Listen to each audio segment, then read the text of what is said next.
بسم الله الرحمن الرحيم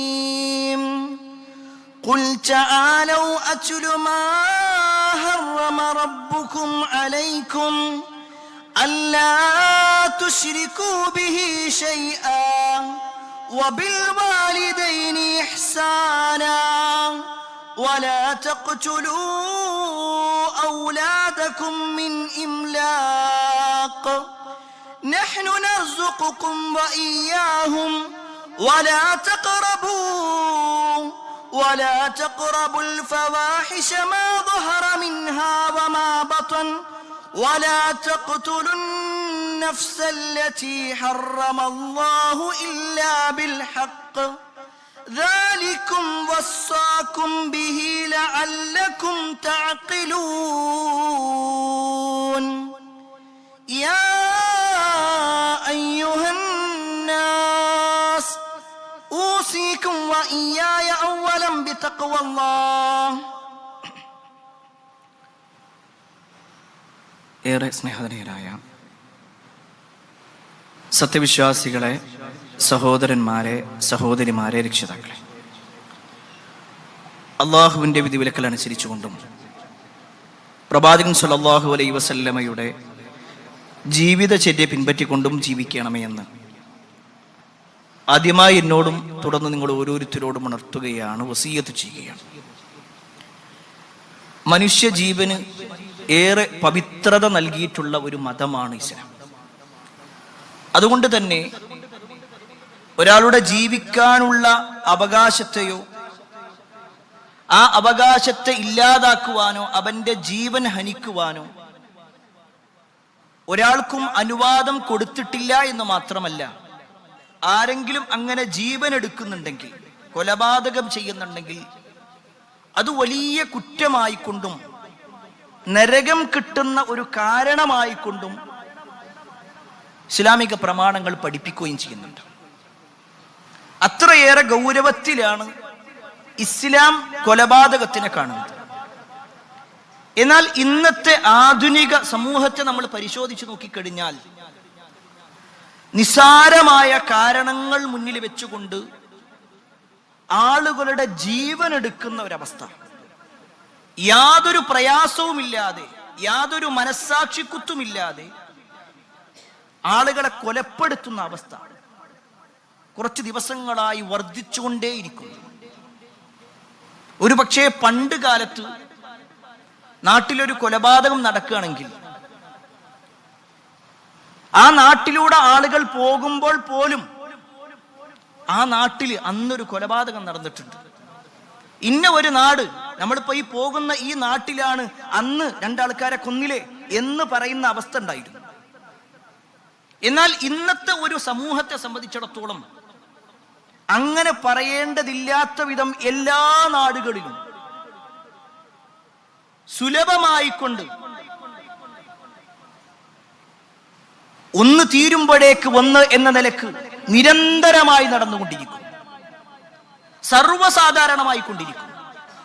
ഒരു പക്ഷേ ഞാൻ ഈ വാചകം പറയുമ്പോൾ കഴിഞ്ഞ ദിവസങ്ങളിൽ നമ്മൾ വായിച്ചിട്ടുള്ള വാർത്തകളും നമ്മൾ കേട്ടിട്ടുള്ള വാർത്തകളുമൊക്കെ നമ്മെ ബോധ്യപ്പെടുത്തുന്ന ചില കാര്യങ്ങളുണ്ട്. നമ്മുടെ സമീപ പ്രദേശങ്ങളിൽ പോലും ധാരാളമായി കൊണ്ട് യാതൊരു പ്രയാസമില്ലാതെ കൊലപാതകങ്ങൾ നടന്നുകൊണ്ടേയിരിക്കും. ഇവിടെ ഒരു വിശ്വാസി എന്ന നിലക്ക് നമ്മൾ മനസ്സിലാക്കേണ്ട ഒരു കാര്യമുണ്ട്. മഹാനായ റസൂലുള്ളാഹി സ്വല്ലല്ലാഹു അലൈഹി വസല്ലം അന്ത്യദിനത്തിനെ കുറിച്ചും അന്ത്യനാളിന്റെ അടയാളങ്ങളും വിശദീകരിച്ചപ്പോ ആ അന്ത്യനാളിന്റെ അടയാളങ്ങളിൽപ്പെട്ടതാണ് കൊലപാതകങ്ങൾ വർദ്ധിക്കുക എന്നത്. ഓരോ ദിവസം കൂടുന്തോറും കൊലപാതകങ്ങൾ വർദ്ധിച്ചുകൊണ്ടേയിരിക്കും. എത്രത്തോളം എന്നാൽ നബി സല്ലല്ലാഹു അലൈഹി വസല്ലം ഒന്നുകൂടി വ്യക്തമാക്കിക്കൊണ്ട് പറഞ്ഞു, വല്ലദീ നഫ്സി ബിയദി, എന്റെ ആത്മാവ് ആരുടെ കയ്യിലാണോ അവൻ തന്നെയാണ് സത്യം. ലാ തദ്ഹബു ദുനിയ, ഈ ദുനിയാവ് കഴിഞ്ഞു പോകുകയില്ല. ഹത്താ യഅതി അലന്നാസി യൗമൻ, ജനങ്ങൾക്ക് ഒരു കാലം വരാതെ, ജനങ്ങൾക്ക് ഒരു ദിവസം വരാതെ അന്ത്യനാളും സംഭവിക്കുകയില്ല. എന്താണ് ആ ദിവസത്തിന്റെ പ്രത്യേകത? ലാ യദിരിൽ ഖാതിലു ഫീമ ഖതൽ വലൽ മഖ്തൂലു ഫീമ ഖുതിൽ, കൊന്നവൻ അറിയൂല എന്തിനാ കൊന്നത് എന്നുള്ളത്, കൊല്ലപ്പെട്ടവൻ അറിയൂല എന്തിനാ ഞാൻ മരിച്ചത് എന്നുള്ളത്. രണ്ടും അറിയാത്തൊരവസ്ഥയിലേക്ക് ഈ ലോകം എത്താതെ അന്ത്യനാൾ സംഭവിക്കുകയില്ല എന്ന് 1400 വർഷങ്ങൾക്ക് മുമ്പ് റസൂലുള്ളാഹി സ്വല്ലല്ലാഹു അലൈഹി വസല്ലം പറഞ്ഞിട്ടുണ്ടെങ്കിൽ ഇന്ന് ഈ പറയപ്പെട്ട കാരണങ്ങളെല്ലാം നടമാടിക്കൊണ്ടിരിക്കുന്നു. രാഷ്ട്രീയപരമായ കൊലപാതകങ്ങൾ, മതത്തിന്റെ പേരിലുള്ള കൊലപാതകങ്ങൾ, വ്യക്തിപരമായ ഹത്യകൾ അല്ല വ്യക്തിപരമായ കൊലപാതകങ്ങൾ, എന്തിനും ഏതിനും ആയുധമെടുക്കുന്നൊരവസ്ഥയിലേക്ക് ഈ ലോകം അല്ല നമ്മുടെ നാട് എത്തിക്കൊണ്ടിരിക്കുന്നു എന്നത് ഒരു സത്യമാണ്. എന്നാൽ എന്തുകൊണ്ട് പ്രിയപ്പെട്ടവരെ ഇങ്ങനെ ഒരു വിഷയം തെരഞ്ഞെടുക്കുന്നു? ഒരു ഖുതുബക്ക് കൊലപാതകത്തെ കുറിച്ച് പറയണോ? കാരണം നമ്മൾ ആരും കൊലപാതകം നടത്തുന്നവരല്ല, അങ്ങനെ ആഗ്രഹിക്കുന്നവരുമല്ല. എന്നാലും ചില കാര്യങ്ങൾ നമ്മൾ മനസ്സിലാക്കേണ്ടതുണ്ട്. കാരണം നമ്മൾ കൊലപാതകങ്ങളുടെ എല്ലാ പാറ്റേണുകൾ പരിശോധിച്ചു നോക്കുമ്പോൾ ലോകത്ത് നടക്കുന്ന കൊലപാതകങ്ങളെല്ലാം 3 തരത്തിൽ നമുക്ക് കാണാൻ കഴിയും. 3-ൽ ഏതെങ്കിലും ഒന്നായിരിക്കും. അതിൽ ഒന്ന് വ്യക്തമായ ആസൂത്രണത്തോടു കൂടി ചെയ്യുന്ന കാര്യം. ഏതെങ്കിലും ഒരു വ്യക്തിയോടുള്ള വെറുപ്പിന്റെ കാര്യത്തിൽ, അയാളുടെ ആശയത്തോടുള്ള വെറുപ്പിന്റെ കാര്യത്തിൽ, അയാളുടെ പാർട്ടി നിലപാടുകളോടുള്ള വെറുപ്പിന്റെ കാര്യത്തിൽ ഒരു പക്ഷേ വ്യക്തമായ ടാർഗറ്റ് ചെയ്തുകൊണ്ട് അയാൾ പോകുന്ന സ്ഥലവും ഇരിക്കുന്ന സ്ഥലവും എല്ലാം നോക്കി ആളെ ഏൽപ്പിച്ചുകൊണ്ട് നടത്തുന്ന കൊലപാതകങ്ങൾ, വ്യക്തമായ ആസൂത്രണം, പ്ലാനിങ് ഉണ്ടാകും അവിടെ. അതാണ് ഒന്നാമത്തെ കൊലപാതകം. രണ്ടാമത്തെ എന്താന്ന് വെച്ചാൽ വ്യക്തമായ നിലപാടുകളോ അല്ലെങ്കിൽ പദ്ധതിയൊന്നും ഉണ്ടാവില്ല, ഒരു വൈകാരികതയിൽ ഉണ്ടായതാണ്. രണ്ടാള് തമ്മിൽ ചെറിയൊരു തർക്കമുണ്ടായി, ആ തർക്കം വല്ലാതെ കൂടി, കിട്ടിയ ഒന്നെടുത്തുകൊണ്ട് അടിച്ചു, അതും കൊലപാതകം തന്നെയാണ്. പക്ഷേ പ്രത്യേകമായ മോട്ടീവൊന്നുമില്ല, പ്രത്യേകമായ പദ്ധതിയൊന്നുമില്ല, ഒരു പ്രത്യേക ദേഷ്യത്തിൽ ആ ഒരു വൈകാരിക നിമിഷത്തിൽ ഉണ്ടായ ഒന്നാണ്. ഈ രണ്ടുമല്ലാതെ മൂന്നാമത്തൊന്നുണ്ട്. ഒരു പക്ഷേ പല ആളുകൾക്കും അത് കൊലപാതകമാണെന്ന് പോലും അറിയില്ല. ആ ചെയ്യുന്നത് ജീവനെ ഇല്ലാതാക്കലാണെന്നറിയൂല. നമ്മുടെ നാട്ടിൽ അബോർഷൻ എന്ന് പറയുന്നത് ഒരു പക്ഷേ ഇന്ന് ചെറിയ ചെറിയ കാരണങ്ങൾ പറഞ്ഞുകൊണ്ട് തന്നെ അബോർഷൻ ചെയ്യുന്ന ആളുകൾ മതപരമായി അതും ഒരു കൊലപാതകം തന്നെയാണ്, നമുക്ക് വിശദീകരിക്കാം. പ്രിയപ്പെട്ടവരെ, ഇതെല്ലാം പരിചയപ്പെടുത്തുമ്പോൾ കൊലപാതകങ്ങൾ വർദ്ധിക്കുന്നു എന്നതും അതിന് വ്യത്യസ്തമായ തലങ്ങളുണ്ട് എന്നതും നമ്മൾ മനസ്സിലാക്കുമ്പോൾ തന്നെ കൊലപാതകത്തിന്റെ ചരിത്രം ആദ്യം മനസ്സിലാക്കണം. എന്തായിരുന്നു കൊലപാതകത്തിന്റെ ചരിത്രം? അത് ചരിത്രം പഠിപ്പിക്കാൻ വേണ്ടി പറയണതല്ല, മറിച്ച് ആ ഒരു ചരിത്രത്തിനെ വെച്ചുകൊണ്ട് നബി സല്ലല്ലാഹു അലൈഹി വസല്ലം പറയുന്ന ഒരു വാക്കുണ്ട്. ആ വാക്കിന്റെ ഗൗരവം നമ്മൾ മനസ്സിലാക്കിയാൽ പിന്നെ ഈ വിഷയത്തിലേക്കൊക്കെ നമ്മുടെ നിലപാടുകൾ മനസ്സിലാക്കാൻ പറ്റും. നമുക്കെല്ലാവർക്കും അറിയാം, ആദം നബി അലൈഹി സ്വലാമിന്റെ 2 മക്കളുമായി ബന്ധപ്പെട്ടുകൊണ്ടുള്ള സംഭവം വിശുദ്ധ ഖുർആനും പറഞ്ഞു. ഖാബീലും ഹാബീലും, ആ 2 മക്കൾ അല്ലാഹു സുബ്ഹാനഹു വ തആല അവരോട് ചില കാര്യങ്ങൾ പറഞ്ഞു. അതിൽ ഒരാൾ നല്ല രൂപത്തിൽ അത് ചെയ്തു. ആ നല്ല രൂപത്തിൽ ചെയ്ത ആളുടെ പ്രവർത്തനങ്ങൾ, ഖുർബാൻ അല്ലാഹു സ്വീകരിച്ചു, അയാളുടെ ബലി അല്ലാഹു സ്വീകരിച്ചു. എന്നാൽ മറ്റേവന്റെ അല്ലാഹു സ്വീകരിച്ചില്ല എന്നുള്ള ഒറ്റ കാരണത്താൽ, ഈ വ്യക്തിയോടുള്ള അസൂയ കാരണത്താൽ, തന്റെ സഹോദരനോടുള്ള വെറുപ്പ് കാരണത്താൽ സ്വന്തം സഹോദരനെ കൊലപ്പെടുത്തി. ഇത് വിശുദ്ധ ഖുർആൻ പറഞ്ഞ സംഭവമാണ്. ഞാൻ ഈ ചരിത്രമൊന്നും വിശദീകരിക്കുന്നില്ല, കാരണം നമുക്ക് എല്ലാവർക്കും പരിചയം ഉണ്ടാകും. പക്ഷേ ഈ ഒരു സംഭവം വെച്ചുകൊണ്ട് നബി സല്ലല്ലാഹു അലൈഹി വസല്ലം പറയുന്ന ഒരു വാചകമുണ്ട്. നബി സല്ലല്ലാഹു അലൈഹി വസല്ലം പറയാണ്, മാ മിൻ നഫ്സിൻ തുഖ്തലു ദുൽമൻ ഇല്ലാ കാന അല ഇബ്നി ആദമ കിഫ്ലൻ മിൻ ദമിഹാ വദാലിക ലിഅന്നഹു അവ്വലു മൻ അസന്നൽ ഖത്ൽ. ലോകത്ത് ഒരു കൊലപാതകവും നടക്കൂല. ലോകത്ത് എവിടെയെല്ലാം കൊലപാതകം നടക്കുന്നുണ്ടോ അതിന്റെ എല്ലാം ആ കൊലപാതകത്തിന്റെ ഒരു ഓഹരി ഒന്നാമത്തെ കൊലയാളിക്ക് എത്തപ്പെടാതെ, ഒന്നാമത് കൊന്ന വ്യക്തിക്ക് അതിന്റെ ഓഹരി കിട്ടാതെ ഒരു കൊലപാതകം നടക്കുന്നില്ല. എവിടെയെല്ലാം കൊലപാതകം നടക്കുന്നുണ്ടോ അതിന്റെ ഒക്കെ കുറ്റം അയാൾക്ക് കൂടിയുണ്ട്. എന്തിനാണ് പ്രിയപ്പെട്ടവരെ റസൂലുള്ളാഹി സ്വല്ലല്ലാഹു അലൈഹി വസല്ലം ഈ ഒരു വാചകം പറഞ്ഞ്? അന്ന് അയാൾ ചെയ്തത് അത്ര നിസാരമായ ഒരു കാര്യമല്ല എന്ന് ബോധ്യപ്പെടുത്തലാണ്. കൊലപാതകം എന്നുള്ളത് ഒരു നിസാരമായ കാര്യമല്ല, അത് സർവ്വസാധാരണമായി നടക്കുന്നു എന്നതുകൊണ്ട് അത് നിസാരമല്ല. പ്രിയപ്പെട്ടവരെ, ഇന്നത്തെ ഖുതുബയിൽ പ്രധാനമായി നമ്മൾ പറയുന്നത് ഇന്ന് വർദ്ധിച്ചുകൊണ്ടിരിക്കുന്ന കൊലപാതകങ്ങളുടെ പ്രധാനമായ 4 കാരണങ്ങളും അതിന്റെ 4 പരിഹാരങ്ങളും. അതിൽ ഒന്നാമത്തെ കാരണം, കൊലപാതകങ്ങൾ എന്തുകൊണ്ട് വർദ്ധിക്കുന്നു എന്ന് ചോദിച്ചാൽ അതിന്റെ ഒന്നാമത്തെ കാരണം അറിവില്ലായ്മയാണ്. അറിവില്ലായ്മ. ഞാൻ ഈ ചെയ്യുന്ന തെറ്റിന്റെ ഗൗരവം എത്ര വലുതാണ്. അത് നിസാരമായ ഒരു കാര്യമല്ല. ആ ഒരു അറിവില്ലായ്മയാണ് ഒട്ടുമിക്ക കൊലപാതകങ്ങളുടെയും ഒന്നാമത്തെ കാര്യം. കാരണം വിശുദ്ധ ഖുർആൻ നമ്മൾ പരിശോധിച്ച് നോക്കിക്കഴിഞ്ഞാൽ വൻ പാപങ്ങളുടെ കൂട്ടത്തിലാണ് എണ്ണീട്ടുള്ളത്. കൊലപാതകം നടത്തുക എന്നുള്ളത് വലിയ ഒരു തെറ്റ്, നിസാരമല്ല, ചെറുതല്ല, വലിയ ഒരു കുറ്റം. ആ നിലക്കാണ് എണ്ണിയിട്ടുള്ളത്. അല്ലാഹു സുബ്ഹാനഹു തആല വിശുദ്ധ ഖുർആനിൽ പറയുന്നത് നോക്കൂ. ഖുൽ തആലൂ അത്ലു മാ ഹറമ റബ്ബുകും അലൈക്കും. ഖുൽ നബിയേ പറയുക, തആലൂ നിങ്ങൾ വരൂ, അത്ലു മാ ഹറമ റബ്ബുകും അലൈക്കും, നിങ്ങളുടെ രക്ഷിതാവ് എന്താണ് നിങ്ങൾക്ക് നിഷിദ്ധമാക്കിയിട്ടുള്ളത്, ഹറാമാക്കിയിട്ടുള്ളത് എന്ന് ഞാൻ നിങ്ങൾക്കൊന്ന് വർണ്ണിച്ചു തരാം, വിവരിച്ചു തരാം. എന്നിട്ട് പ്രവാചകൻ സല്ലല്ലാഹു അലൈഹി വസല്ലമയോട് പറയുകയാണ്, അല്ലാ തുശ്രികൂ ബിഹി ശൈആ, നിങ്ങൾ അല്ലാഹുവിൽ യാതൊന്നിനെയും പങ്കുചേർക്കരുത്. വബിൽ വാലിദൈനി ഇഹ്സാന, മാതാപിതാക്കൾക്ക് നിങ്ങൾ പുണ്യം ചെയ്യണേ. വലാ തഖ്തുലൂ ഔലാദകും മിൻ ഇംലാഖ് നഹ്നു നർസുഖുകും വഇയ്യാഹും, നിങ്ങൾ നിങ്ങളുടെ മക്കളെ കൊലപ്പെടുത്തല്ലേ. ദാരിദ്ര്യം ഭയന്നുകൊണ്ട് മക്കളെ കൊല്ലരുത്. കാരണം നിങ്ങൾക്കും അവർക്കും സമ്പത്ത് നൽകുന്നതും ഭക്ഷണം നൽകുന്നതും ഒക്കെ നാമാണ്.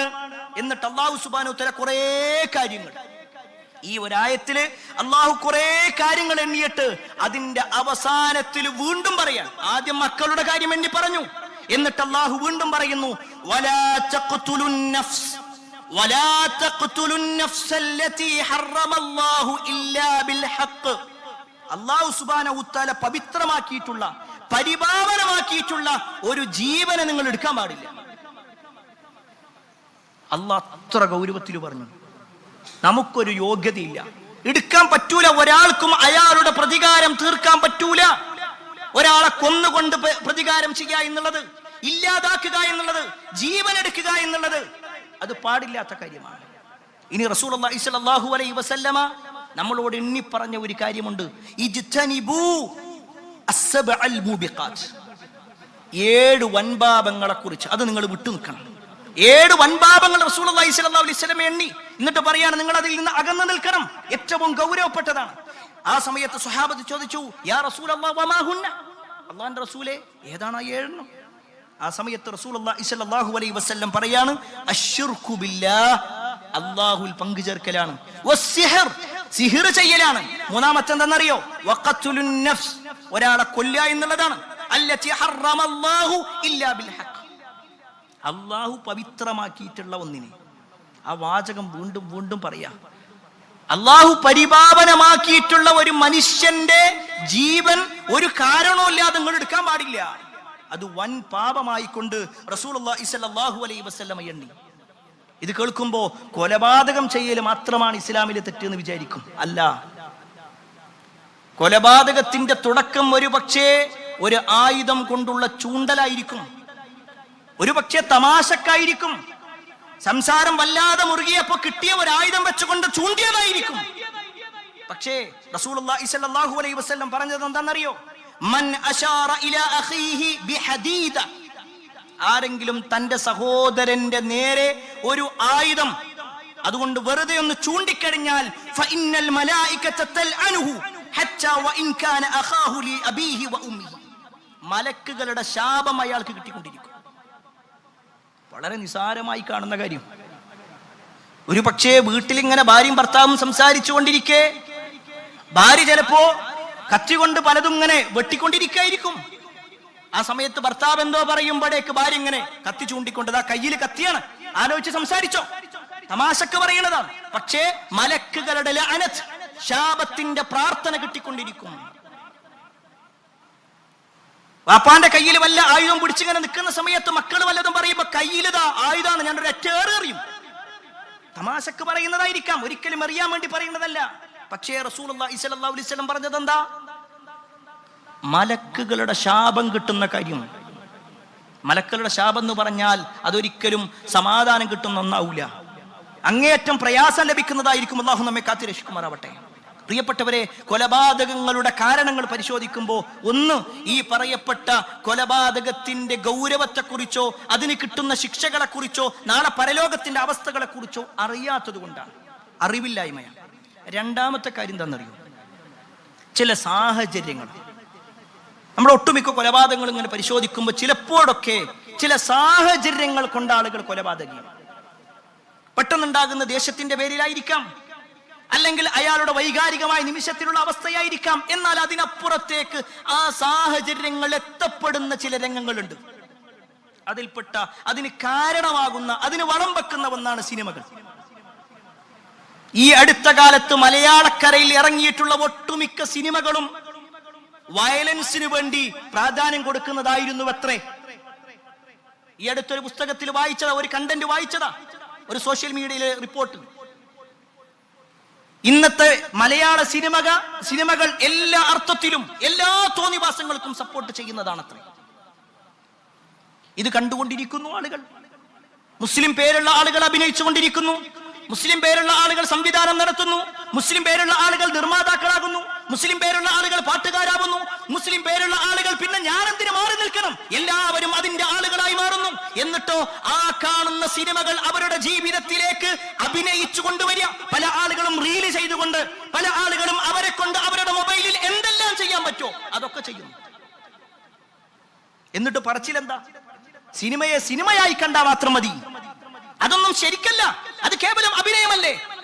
സിനിമ കണ്ടിട്ട് ഏതെങ്കിലും ഒരു മനുഷ്യൻ എന്തെങ്കിലും ഒരു നന്മ ചെയ്തതായിട്ട് കാണാൻ കഴിയും? തിന്മകളല്ലാതെ മറ്റൊന്നുമില്ല. ആ തിന്മകൾ അല്ലെങ്കിൽ ആ സിനിമകൾ ഓരോ കുട്ടിയെയും സ്വാധീനിക്കുന്ന രംഗങ്ങളുണ്ട്. പല ആളുകളും ചെയ്തുകൊണ്ടേയിരിക്കുന്നു. ഒരു പക്ഷേ അത്തരത്തിലുള്ള ഡയലോഗുകൾ പോലും നമ്മുടെ പാലക്കാട് നമ്മൾ കേട്ടു. സ്വന്തം ഗുരുനാഥന്റെ മുന്നിൽ വെച്ചുകൊണ്ട് പറയുന്ന വാക്കുകൾ എന്തായിരുന്നു? ആ വാക്ക് ഒരു പക്ഷേ സോഷ്യൽ മീഡിയ ഉപയോഗിക്കുന്ന ആളുകൾ നമ്മൾ കണ്ടിട്ടുണ്ടാകും. നിങ്ങളെ പുറത്തേക്ക് ഇറങ്ങിയാൽ ഞങ്ങൾ തീർക്കുമെന്ന് പറയുന്ന ഒരവസ്ഥ, നിങ്ങളെ പിന്നെ ആ രൂപത്തിൽ നിങ്ങളുടെ ജീവൻ ഇല്ലാതാക്കുമെന്ന് പറയുന്ന ഒരവസ്ഥയിലേക്ക്. ഞാൻ ആ കുട്ടിയെ ആക്ഷേപിക്കാനല്ല പറയുന്നത്. എവിടുന്ന് കിട്ടി ഈ കുട്ടികളെ സംബന്ധിച്ചിടത്തോളം ഈ ധൈര്യം? എവിടുന്ന് കിട്ടി ഈ കുട്ടികൾക്ക് ഇത്തരത്തിലുള്ള വാക്കുകൾ? എവിടുന്ന് കിട്ടി ഇത്തരത്തിലുള്ള പദപ്രയോഗങ്ങൾ? നമ്മൾ പരിശോധിച്ചു നോക്കിക്കഴിഞ്ഞാൽ അവൻ കണ്ട സിനിമകളിലെ നായകന്റെ വാക്കുകൾ, ആ വാക്കുകളാണ് അവനെ സ്വാധീനിക്കുന്നത്. ഇനി സിനിമകൾ മാത്രമാണോ?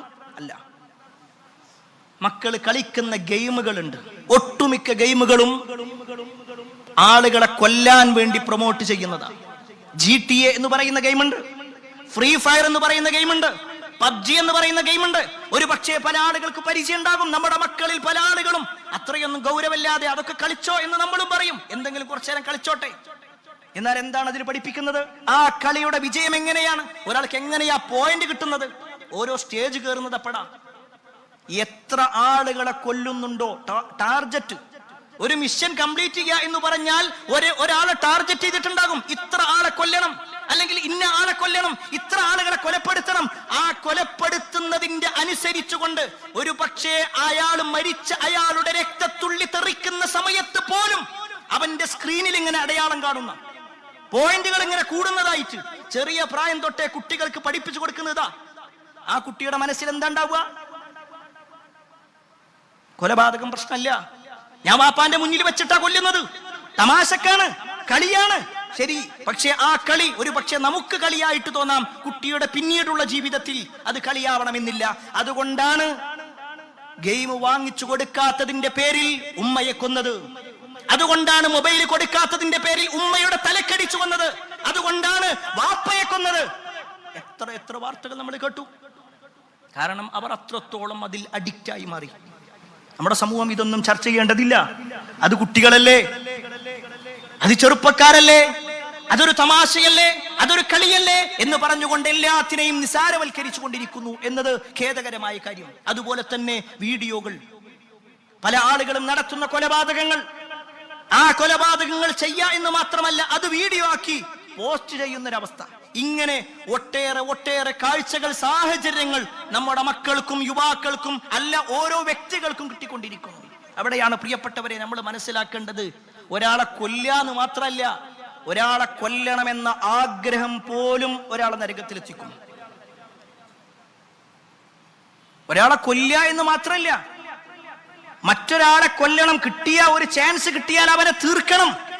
ആ ഒരു ചിന്ത, മനസ്സിലുള്ള ആഗ്രഹം പോലും ഒരാളെ നരകത്തിലെത്തിക്കും.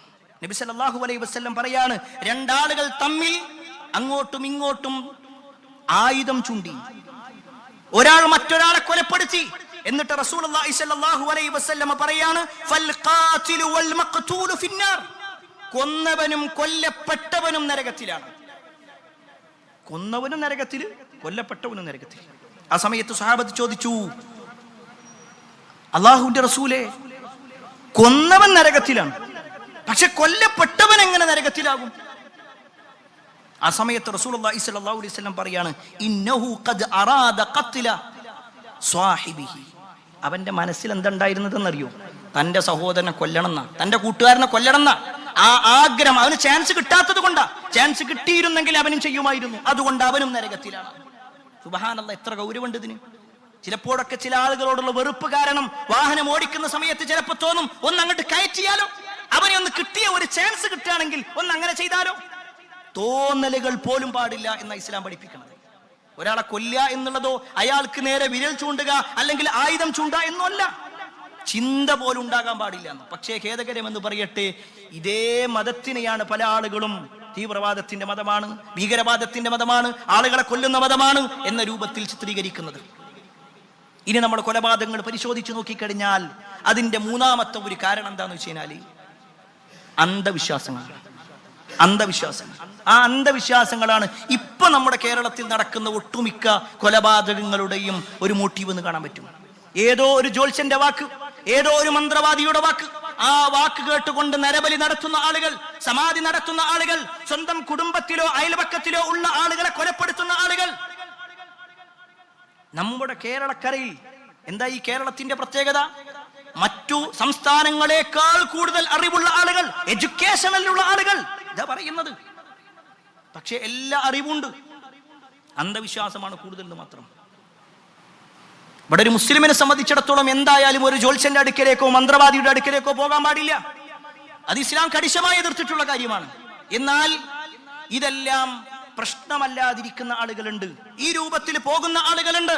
അവരൊക്കെ അന്ധവിശ്വാസത്തിന്റെ പേരിലാണ് കൊലപാതകം നടത്തുന്നത്. ഈ അന്ധവിശ്വാസം എന്ന് പറയുമ്പോൾ ഈ ആളുകളെ ഇത്തരത്തിൽ കൊല്ലുന്നത് മാത്രമല്ല, ചില അന്ധവിശ്വാസങ്ങളുണ്ട്. അതിൽപ്പെട്ട എന്താണെന്നറിയോ? ഞാൻ എൻ്റെ ഈ സമ്പത്ത് കൊണ്ടാണ് ഞാൻ ജീവിക്കുന്നത്, ഞാൻ കഷ്ടപ്പെടുന്നത് കൊണ്ടാണ്, അതുകൊണ്ട് തന്നെ മക്കൾ കൂടുതലായാൽ എൻ്റെ ജീവിതത്തിൽ സന്തോഷം കുറയും. മക്കൾ കൂടിക്കഴിഞ്ഞാൽ സന്തോഷം കുറയും, ദാരിദ്ര്യം വരും. അതുകൊണ്ട് ഭാര്യ ഗർഭിണിയാണെന്ന് അറിയുമ്പോഴേക്ക് അത് അബോർഷൻ ചെയ്യാൻ വേണ്ടി പോകുന്നു. അതൊരു പ്രശ്നമല്ലാതായി.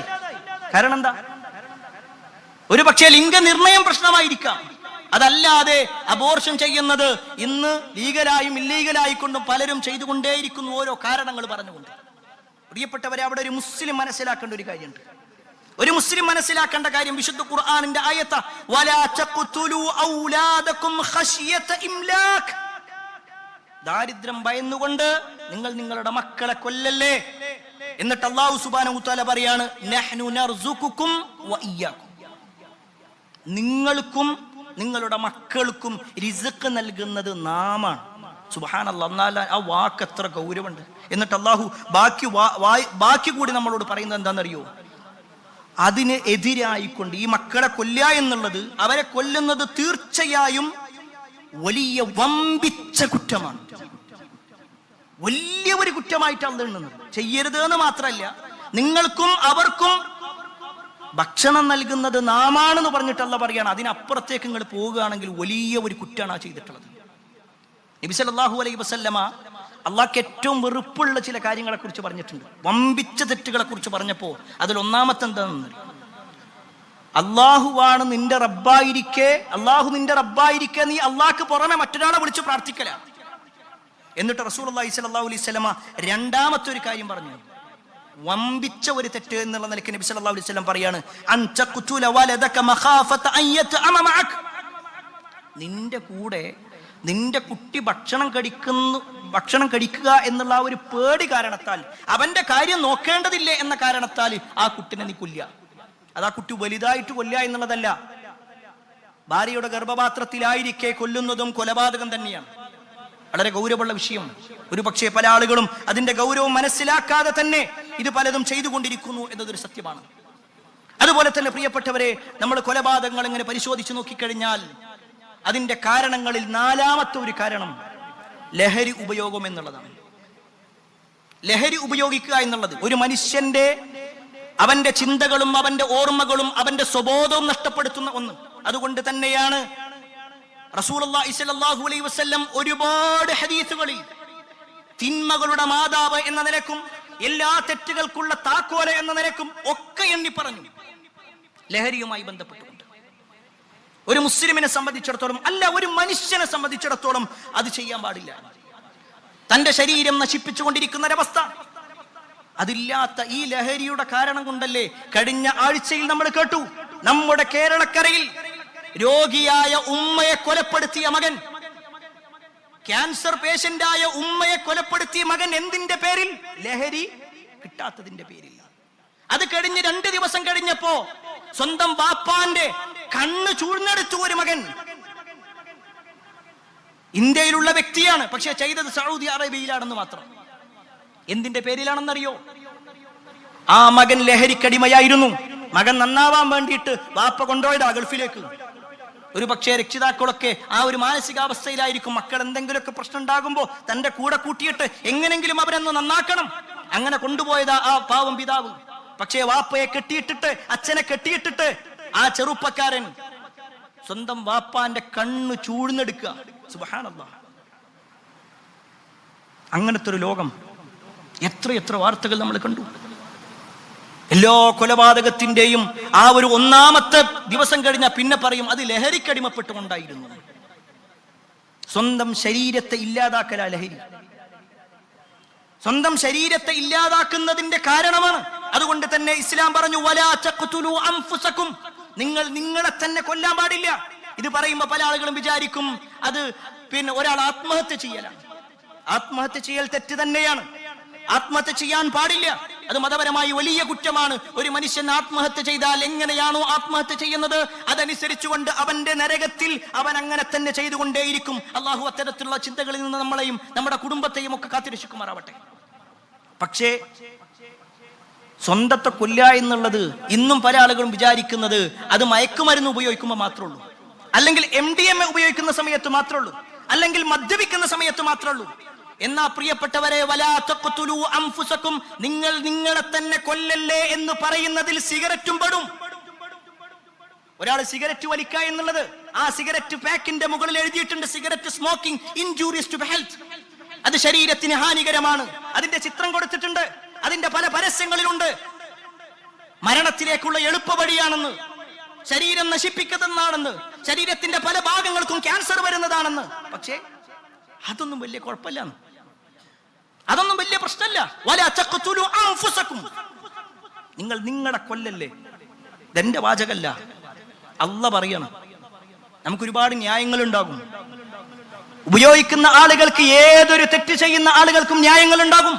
പക്ഷേ ആ ന്യായങ്ങൾ അള്ളാന്റെ മുന്നിൽ പറയാൻ പറ്റുന്നതാണോ എന്ന് നമ്മൾ സ്വയം പരിശോധിക്കുക. പ്രിയപ്പെട്ടവരെ, ഈ പറഞ്ഞ ഓരോ കാര്യങ്ങളും, ഈ ഓരോ കാരണങ്ങളും നമ്മുടെ ജീവിതത്തിൽ ശ്രദ്ധയോടുകൂടി മനസ്സിലാക്കുക. എല്ലാ തിന്മകളിൽ നിന്നും വിട്ടു നിൽക്കുക. അല്ലാഹു സുബ്ഹാനഹു വ തആല അത്തരത്തിൽ തിന്മകളിൽ നിന്ന് വിട്ടുനിന്നുകൊണ്ടും നന്മകൾ പ്രവർത്തിച്ചുകൊണ്ടും ജീവിക്കുന്ന ആളുകളിൽ നമ്മെ ഏവരെയും ഉൾപ്പെടുത്തുമാറാവട്ടെ. അൽഹംദുലില്ലാഹി റബ്ബിൽ ആലമീൻ, വസ്സലാത്തു വസ്സലാമു അലാ റസൂലില്ലാഹ് വഅലാ ആലിഹി വഅസ്ഹാബിഹി അജ്മഈൻ, അമ്മാ ബഅദ്. പ്രിയപ്പെട്ട സഹോദരങ്ങളെ, സത്യവിശ്വാസികളെ, അള്ളാഹുവിൻ്റെ വിധിവിലക്കളനുസരിച്ചുകൊണ്ടും പ്രവാചകൻ സല്ലല്ലാഹു അലൈഹി വസല്ലമയുടെ ജീവിതചര്യ പിൻപറ്റിക്കൊണ്ടും ജീവിക്കണമേ എന്ന് ഒരിക്കൽ കൂടി എന്നോടെന്ന പോലെ നിങ്ങൾ ഓരോരുത്തരോടും ഉണർത്തുകയാണ്, വസിയത്ത് ചെയ്യുകയാണ്. സമൂഹത്തിൽ കൊലപാതകങ്ങൾ വർദ്ധിക്കാനുള്ള കാരണങ്ങളെക്കുറിച്ചാണ് നമ്മൾ എണ്ണി പറഞ്ഞത്. കാരണങ്ങൾ പറയാനും പ്രശ്നങ്ങൾ പറയാനും എല്ലാവർക്കും എളുപ്പമാണ്. എന്നാൽ എന്താണ് പരിഹാരം? ആ പരിഹാരത്തിലാണ് പല ആളുകളും പിന്നിലേക്ക് നിൽക്കാറുള്ളത്. ആ ഒരു പരിഹാരം തൽക്കാലം നമുക്ക് വേണ്ട. ഈ ഒരു പരിഹാരം നമുക്ക് ഇന്നത്തെ ഒരു സാഹചര്യത്തിൽ കഴിയൂല. ഈ ഒരു പരിഹാരം നമുക്ക് ഇവിടെ പ്രായോഗികമല്ല. ഇങ്ങനെ പല പരിഹാരങ്ങളും ഒഴിവാക്കുന്നുണ്ട്. എന്നാൽ എന്താണ് പ്രിയപ്പെട്ടവരെ ഈ കൊലപാതകം നടത്തുന്ന ആളുകൾക്കിടയിൽ, അല്ലെങ്കിൽ കൊലപാതകങ്ങൾ വർദ്ധിക്കുമ്പോൾ അതിന്റെ പരിഹാരം, ഒന്നാമത്തെ പരിഹാരം എന്താണെന്നറിയോ? കൊലപാതകം ചെയ്തവന് കഠിനമായ ശിക്ഷ ഈ നാട്ടിലുണ്ട് എന്ന ബോധ്യപ്പെടലുണ്ടാവല. അതിന് കഠിനമായ ശിക്ഷ കിട്ടും. അള്ളാഹു വിശുദ്ധ ഖുർആനിലൂടെ ആ ഒരു വാചകം എടുത്തു പറയുന്നുണ്ട്. യാ അയ്യുഹല്ലദീന ആമനു കുതിബ അലൈക്കുമുൽ ഖിസാസു ഫിൽ ഖത്ല. കൊലപാതകത്തിന്റെ കാര്യത്തിൽ അർഹിച്ച ഒരു ശിക്ഷ, കൊല ചെയ്യപ്പെടുന്നവരുടെ കാര്യത്തിൽ തുല്യ ശിക്ഷ നടപ്പാക്കുക എന്നത് നിങ്ങൾക്ക് നിയമമാക്കിയിട്ടുണ്ട്. എന്നിട്ട് അള്ളാഹു സുബ്ഹാനഹു വതആല സ്വതന്ത്രന്റെയും അതേപോലെ തന്നെ അടിമയുടെയും സ്ത്രീയുടെയും എല്ലാ കാര്യങ്ങളും അള്ളാഹു സുബ്ഹാനഹു വതആല എടുത്തു പറഞ്ഞിട്ട് ഈ ആയത്തിന്റെ തൊട്ടടുത്ത ആയത്തിൽ എന്തിനാണ് അള്ളാഹു സുബ്ഹാനഹു വതആല ഇങ്ങനെ വെക്കണെന്ന് പറയുന്നത്. ഒരു പക്ഷേ ആ ഒരു വാചകം മതി പലരുടെയും കണ്ണു തുറയാൻ. ആ ഒരു വാചകം എടുത്താൽ മതി പല തിന്മകളും കുറയാൻ. എന്താണ് അള്ളാഹു സുബ്ഹാനഹു വതആല പറയുന്നത്? ഈ രൂപത്തിൽ കൊന്നവനെ കൊല്ലുക എന്നുള്ളത് വലക്കും ഫിൽ ഖിസാസി ഹയാത്തു യാ ഉലിൽ അൽബാബ്. അല്ലയോ ബുദ്ധിമാന്മാരെ എന്ന് പറഞ്ഞിട്ട് അള്ളാഹു സുബ്ഹാനഹു വതആല വിളിക്കുക. ആ ബുദ്ധിമാന്മാരെ വിളിച്ചുകൊണ്ട് അള്ളാഹു സുബ്ഹാനഹു വതആല പറയുന്ന വാചകം, തുല്യ ശിക്ഷ നൽകുന്നതിലാണ് നിങ്ങളുടെ ജീവിതത്തിന്റെ നിലനിൽപ്പുള്ളത്. തുല്യ ശിക്ഷ കിട്ടും എന്ന് തോന്നിക്കഴിഞ്ഞാൽ അവിടെ നിൽക്കും. എത്ര വലിയ നേതാവാണെങ്കിലും ശരി, കൊന്നാൽ തന്റെ ജീവൻ നഷ്ടപ്പെടും എന്ന ചിന്ത ഉണ്ടാകുമ്പോ സ്വാഭാവികമായിട്ടും അതിനാരും ഇറങ്ങൂല. ഇന്നെല്ലാവരും ഈ വിഷയത്തിൽ ഒരു പേടിയില്ലാതെ ഇറങ്ങുന്നതിന്റെ മാക്സിമം 3 മാസല്ലേ, അല്ലെങ്കിൽ 1 കൊല്ലല്ലേ, അല്ലെങ്കിൽ 8 കൊല്ലം, മാക്സിമം 8, ഇനി 12 കൊല്ലാണെങ്കിലും കുഴപ്പമില്ല. അതുകൊണ്ടാണ് കൊലപാതകം ചെയ്തു എന്ന് കോടതിയുടെ മുന്നിൽ പോലും യാതൊരു മടിയുമില്ലാതെ ചിരിച്ചുകൊണ്ട് പറയുന്ന ആളുകൾ. ഓരോ ആളുകളുടെ മുഖം കാണുമ്പോൾ നമുക്ക് അത്ഭുതം തോന്നുക. അവർ കേസ് ചെയ്തത്, അവരുടെ പേരിൽ കേസുള്ളത് ഏതെങ്കിലും ഒരു പെറ്റി കേസല്ല. അങ്ങേയറ്റം വലിയ കുറ്റകരമായ ഒരു മനുഷ്യന്റെ ജീവൻ ഇല്ലാതാക്കുക എന്ന തെറ്റ് ചെയ്തിട്ട് പോലും പുഞ്ചിരിച്ചുകൊണ്ട് ക്യാമറയ്ക്ക് മുന്നിൽ വരുന്ന ആളുകൾ, പുഞ്ചിരിച്ചുകൊണ്ട് ആളുകളോട് സംസാരിക്കുന്ന ആളുകൾ, വിജയത്തിന്റെ ചിഹ്നം കാണിച്ചുകൊണ്ട് പുറത്തേക്ക് ഇറങ്ങുന്ന ആളുകൾ. എന്താണ് അവർ നൽകുന്ന സന്ദേശം? നിങ്ങൾക്ക് എന്തും ഈ നാട്ടിൽ ചെയ്യാം, ആർക്കും ആരെയും എന്തും ചെയ്യാം, ഒരു പ്രശ്നമില്ല. കാരണം അതിനുള്ള വിജയിക്കാൻ പറ്റുന്ന സൗകര്യങ്ങളൊക്കെ ഇവിടെ ഉണ്ട്. അങ്ങനെയുള്ള ആളുകളോട് രണ്ടാമത്തെ ഒരു കാര്യം കൂടി ഓർമ്മപ്പെടുത്താനുണ്ട്. രണ്ടാമത്തെ ഒരു പരിഹാരം എന്താണെന്നറിയോ? പരലോകബോധം ഉണ്ടാവണം എന്നുള്ളതാണ്. ഇവിടുന്ന് എങ്ങനെ രക്ഷപ്പെടാൻ പറ്റും? സമ്പത്തുണ്ടോ? രക്ഷപ്പെടാ. സ്വാധീനമുണ്ടോ? രക്ഷപ്പെടാ. രാഷ്ട്രീയക്കാരനാണോ? രക്ഷപ്പെടാ. പല നിലക്കും രക്ഷപ്പെടാ. പക്ഷേ അള്ളാന്റെ മുന്നിൽ രക്ഷപ്പെടാൻ കഴിയൂല. ഇവിടുന്ന് ചെയ്യുന്ന ഓരോ തെറ്റുകുറ്റങ്ങളുടെ പേരിലും, പ്രത്യേകിച്ച് രക്തം ചിന്തിയതിന്റെ പേരിൽ അള്ളാന്റെ അടുക്കൽ വരുന്നതിനെ കുറിച്ച് റസൂലുള്ളാഹി സ്വല്ലല്ലാഹു അലൈഹി വസല്ലം പറയാ, അവ്വലു മാ യുഖ്ദാ ബൈനൻ നാസി ബിദ്ദിമാ. ആദ്യമായി കൊണ്ട് അള്ളാഹുവിന്റെ അടുക്കൽ പരിഹാരം തീർക്കുന്നത് എന്തിന്റെ വിഷയത്തിലാണെന്നറിയോ? രക്തം ചിന്തിയ കാര്യത്തിന്റെ പേരില. മറ്റൊരുത്തന്റെ രക്തം ചിന്തിയിട്ടുണ്ടോ? മറ്റൊരുത്തന്റെ രക്തം നമ്മുടെ കൈകളിലായിട്ടുണ്ടോ? എങ്കിൽ അതിന്റെ പേരിലാണ് ആദ്യം അള്ളാന്റെ അടുക്കൽ വിധി തീർപ്പാക്കുക എന്നുള്ളത് റസൂലുള്ളാഹി സ്വല്ലല്ലാഹു അലൈഹി വസല്ലം പറഞ്ഞു. അതിൽ പ്രവാചകന്മാർ പോലും പേടിച്ചിരുന്നു എന്നാണ് റസൂലുള്ളാഹി സ്വല്ലല്ലാഹു അലൈഹി വസല്ലമയുടെ ഹദീസിൽ കാണാൻ പറ്റും. നാളെ പരലോകത്ത് ശഫാഅത്ത് നടത്താൻ വേണ്ടി ആളുകൾ ഓരോ പ്രവാചകന്മാരുടെ അടുക്കിലേക്കും ചെല്ലും. ആദം നബി അലൈഹി ഇസ്ലാമിന്റെ അടുക്കലും നൂഹ് നബി അലൈഹി ഇസ്ലാമിന്റെ അടുക്കലും ഇബ്രാഹിം നബി അലൈഹി ഇസ്ലാമിന്റെ അടുക്കലേക്കൊക്കെ പോയി പിന്നീട് ആളുകൾ ചെല്ലുന്നത് മൂസാ നബി അലൈഹി ഇസ്ലാമിന്റെ അടുക്കലേക്കാ. മൂസാ നബി അലൈഹി ഇസ്ലാം ഖലീമുള്ളയാണ്, അള്ളാഹു സംസാരിച്ച വ്യക്തിയാണ്, അള്ളാഹു ഒരുപാട് പദവികൾ നൽകിയിട്ടുള്ള ആളാണ്. എല്ലാം അദ്ദേഹത്തോട് എണ്ണി പറയും. എന്നിട്ട് പറയും, നിങ്ങൾ ഞങ്ങൾക്ക് വേണ്ടി ഒന്ന് ശഫാഅത്ത് നടത്തുമോ? ആ സമയത്ത് മൂസാ നബി അലൈഹി ഇസ്ലാം പറയുന്ന ഒരു വാചകമുണ്ട്. കൊലപാതകത്തിന്റെ ഗൗരവം മനസ്സിലാക്കിക്കോ. മൂസാ നബി അലൈഹി ഇസ്ലാം പറയാണ്, ഇന്ന റബ്ബി ഖദ് ഗളിബൽ യൗമ ഗളബൻ ലം യഗ്ളബ ഖബ്ലഹു മിസ്ലഹു. എന്റെ റബ്ബിന്റെ കാര്യത്തിൽ ഞാൻ തന്നെ വല്ലാത്ത ബേജാറില്ല. അല്ലാഹു സുബ്ഹാനഹു തആല എന്നോട് ഇന്ന് ദേഷ്യപ്പെട്ടതുപോലെ വേറൊരു ദിവസത്തിലും ദേഷ്യപ്പെട്ടിട്ടില്ല, ഇനി ഒരിക്കലും ദേഷ്യപ്പെടൂല. കാരണം എന്താണെന്നറിയോ? മൂസാ നബി അലൈഹി ഇസ്ലാം പറയാണ്, വലം യഗ്ളബ ബഅദഹു മിസ്ലഹു വ ഇന്നി ഖതൽതു നഫ്സൻ ലൗ ഉമറ ബിഖത്ലിഹാ. ഞാൻ ഒരാളെ കൊന്നിട്ടുണ്ട്, എന്നോട് കൽപ്പിക്കപ്പെട്ടതല്ല അത്, പക്ഷെ സംഭവിച്ചു പോയി. അതിന്റെ പേരിൽ എനിക്ക് പേടിയാ. വിശുദ്ധ ഖുർആൻ വായിക്കുന്ന നമുക്കറിയാം, മൂസാ നബി അലൈഹി ഇസ്ലാം അയാളെ കൊല്ലണമെന്ന് വിചാരിച്ചുകൊണ്ട് അടിച്ചതല്ല. രണ്ടാളുകൾക്കിടയിൽ തർക്കമുണ്ടായപ്പോൾ അതിന്റെ പരിഹാരം എന്നോണം ഒന്ന് തള്ളി. ആ ഒരു ഇടയിൽ സംഭവിച്ച ഒരു കാര്യം, കൊല്ലണമെന്ന ഉദ്ദേശം ഉണ്ടായിരുന്നില്ല. പക്ഷേ അതിന്റെ പേരിൽ അള്ളാഹു എന്നോട് അങ്ങേയറ്റത്തെ ദേഷ്യത്തില. ഒരു പ്രവാചകൻ ആ വാചകം പറയുന്നുണ്ടെങ്കിൽ ഈ കൊലപാതകം ചെയ്യുന്ന ആളുകളൊക്കെ നാളെ പരലോകത്ത് എന്തായിരിക്കും റബ്ബിന്റെ മുന്നിൽ പറയാം? അതിന് ഗൗരവം കൂടുതലാണ് പ്രിയപ്പെട്ടവരെ. മൂന്നാമത്തെ വിഷയം എന്താണെന്ന് വെച്ച് കഴിഞ്ഞാൽ, ഇന്ന് നമ്മുടെ സമൂഹത്തിൽ ഈ കൊലപാതകം ചെയ്ത ആളുകളൊക്കെ ഇങ്ങനെ പുറത്തേക്ക് വരുമ്പോൾ അവരെ താലപ്പൊലിയും മറ്റൊക്കെ ആയിട്ട് ഇങ്ങനെ കൊണ്ടുവരുന്ന ഒരു സ്വഭാവമുണ്ട്. അവർക്ക് കൊടുക്കുന്ന ഒരു പ്രിവിലേജ്, അവർക്ക് കൊടുക്കുന്ന ഒരു പരിഗണന, അതില്ലാതാക്കണം സമൂഹം. സമൂഹം ഒറ്റക്കെട്ടായി തീരുമാനിക്കേണ്ടതാണ്. അതിൽ മുന്നിൽ നിൽക്കേണ്ടത് രാഷ്ട്രീയക്കാരാണ്. കാരണം തങ്ങളുടെ പാർട്ടിക്കാരൻ എന്ത് ചെയ്താലും അത് കുഴപ്പമില്ല, മറ്റൊരുത്തൻ ചെയ്യുമ്പോഴേക്ക് അതിന് വലിയ പ്രശ്നങ്ങളായി കാണുന്ന ആളുകൾ, അത് തിരുത്തണം പ്രിയപ്പെട്ടവരെ. മറ്റു പാർട്ടിക്കാരനാണെങ്കിലും സ്വന്തം പാർട്ടിക്കാരനാണെങ്കിലും ജീവന്റെ വില എല്ലാവർക്കും ഒന്ന് തന്നെയാണ്. എല്ലാവരുടെയും പുറത്തേക്ക് വരുന്ന രക്തത്തിന്റെ കളർ ഒന്ന് തന്നെയാണ്. അവിടെ മറ്റൊരുത്തന്റെ ആശയമോ അല്ലെങ്കിൽ മറ്റൊരുത്തന്റെ പാർട്ടിയുടെ എണ്ണമൊന്നും നോക്കിയിട്ടല്ല. അതുകൊണ്ട് നമ്മൾ ശ്രദ്ധിക്കണം. നാലാമത്തെ ഒരു വിഷയം, ലഹരി ഇല്ലാതാക്കുക. അതിന് ഒരു സമൂഹം ഒറ്റക്കെട്ടായിട്ട് ഇറങ്ങുക എന്നുള്ളതാണ്. ഇത് പറയുമ്പോൾ ഏതൊരവസ്ഥയിലാണ് ഈ സമൂഹം ഏറ്റെടുക്കുക എന്നുള്ളത് അറിയൂല. ലഹരി പറ്റൂല എന്ന് പ്രഖ്യാപനം നടത്തുന്ന ആളുകൾ, അതിനുവേണ്ടി സ്കൂളുകളുടെ ചുമരുകളിൽ പോസ്റ്റർ ഒട്ടിക്കുന്ന ആളുകൾ, അതിനുവേണ്ടി സ്കൂളുകളിൽ പ്രത്യേകം പ്രോഗ്രാമുകൾ നടത്തുന്ന ആളുകൾ, അതിനുവേണ്ടി പ്രത്യേകം യുവാക്കളെ കൂട്ടായ്മകൾ നടത്തുന്ന ആളുകൾ, എന്നാൽ അതേ ആളുകൾ തന്നെ യാതൊരു ലജ്ജയുമില്ലാതെ ഈ സമൂഹത്തിലേക്ക് ലഹരി വാരിക്കോരി നൽകിക്കൊണ്ടിരിക്കുകയാണ്. ഒരു പ്രശ്നവുമില്ല. ലഹരി നിർത്തലാക്കുമെന്ന് പറഞ്ഞ ആളുകളാണവർ, ലഹരി ഒഴിവാക്കുമെന്ന് പറഞ്ഞ ആളുകളാണവർ. ഇന്ന് ഏറ്റവും കൂടുതൽ നമ്മളൊക്കെ പാലക്കാട്ടുകാരായതുകൊണ്ട് തന്നെ പറയാം, ഈ ഒരു പാലക്കാട് കോയമ്പത്തൂരിൽ നിന്നിട്ട് വരുന്ന ഭാഗത്ത് പലപ്പോഴും നമ്മൾ പത്രത്താളുകൾ കാണുന്നുണ്ട് ഒലവക്കോട് വെച്ചുകൊണ്ട് പിടിക്കപ്പെടുന്ന കഞ്ചാവിന്റെ കണക്കുകൾ. കോയമ്പത്തൂരിൽ നിന്ന് വരുന്ന സമയത്ത്, ബാംഗ്ലൂരിൽ നിന്ന് വരുന്ന സമയത്ത് എത്രയോ ആളുകളെ MDMA പിടിച്ചുകൊണ്ട് പിടിക്കപ്പെട്ടു എന്ന് പറയുന്നു. 3 മാസം കഴിയുമ്പോഴേക്ക് വീണ്ടും പുറത്ത്. ചില ആളുകളുടെയൊക്കെ വാർത്തകൾ വായിക്കുമ്പോ അത്ഭുതവും തമാശയും തോന്നുക. ഇവരെ 3 തവണ പിടിക്കപ്പെട്ടിട്ടുണ്ടായിരുന്നു, ഇത് 4ാമത്തെ തവണയാണ് പിടിക്കപ്പെടുന്നത്. സുബ്ഹാനല്ലാഹ്. ഒരു പ്രശ്നമില്ല, എന്തും ചെയ്യാം. ലഹരി എന്നുള്ളത് ഒരു പ്രശ്നമേ അല്ലാതില്ല. പ്രിയപ്പെട്ടവരെ, ഇതൊരു മുസ്ലിം എന്ന നിലക്കല്ല ഞാൻ ഈ പറയുന്നത്. ഒരു മനുഷ്യൻ എന്ന നിലക്ക് നമ്മളൊന്ന് ചിന്തിക്കണം. നമ്മുടെ മക്കളെ ഇത് ബാധിക്കും, നമ്മുടെ കുടുംബത്തെ ഇത് ബാധിക്കും, നമ്മുടെ സമൂഹത്തെ ഇത് ബാധിക്കും. സ്വസ്ഥമായി ഇറങ്ങി നടക്കാൻ കഴിയാത്തൊരവസ്ഥ ഉണ്ടാകും. സ്വബോധമില്ലാത്ത ആളുകൾ വന്ന് കൊലപ്പെടുത്തുന്ന എത്ര വാർത്തകൾ കേൾക്കുന്നു. ഇപ്പോഴും സമൂഹം ഉറക്കത്തിലാണ്. ഇപ്പോഴും സമൂഹം അത് എന്നെ ബാധിക്കുന്നതല്ല, അത് ഞാൻ ചെയ്യേണ്ടതല്ല. പ്രിയപ്പെട്ടവരെ, ഒറ്റക്കെട്ടായി പാർട്ടിയുടെ നീളമോ പാർട്ടിയുടെ കൊടിയുടെ കളറോ ഒന്നും നോക്കാതെ എല്ലാവരും ഒറ്റക്കെട്ടായി ഇത്തരത്തിലുള്ള കാര്യങ്ങൾക്ക് ഇറങ്ങിയേ പറ്റൂ. പ്രിയപ്പെട്ടവരെ, അതൊക്കെ ഒരു മുസ്ലിം എന്ന നിലക്കും ഒരു മനുഷ്യൻ എന്ന നിലക്കും നമ്മുടെ കടമയാണ്. ഇതൊക്കെ നമ്മുടെ ജീവിതത്തിലുള്ള നന്മകൾക്ക് വേണ്ടിയാണ്. നമ്മുടെ ജീവിതത്തിൽ നമ്മൾ വിജയിക്കണം. ഈ പറയപ്പെട്ട ഓരോ കാര്യങ്ങളും നമ്മുടെ ജീവിതവുമായി ബന്ധപ്പെട്ടുകൊണ്ടാണ്. ഈ ജീവിതത്തിൽ മാറണം എന്ന ഒരു ആഗ്രഹം നമുക്കുണ്ടാവണം. സാന്ദർഭികമായി ഓർമ്മപ്പെടുത്തട്ടെ, നമ്മെ സംബന്ധിച്ചിടത്തോളം വലിയ ഒരു പ്രധാനപ്പെട്ട ഒരു വിഷയം, നമ്മുടെ പള്ളിയുടെ പണി നടക്കാൻ തുടങ്ങിയിട്ട് മാസങ്ങളായി.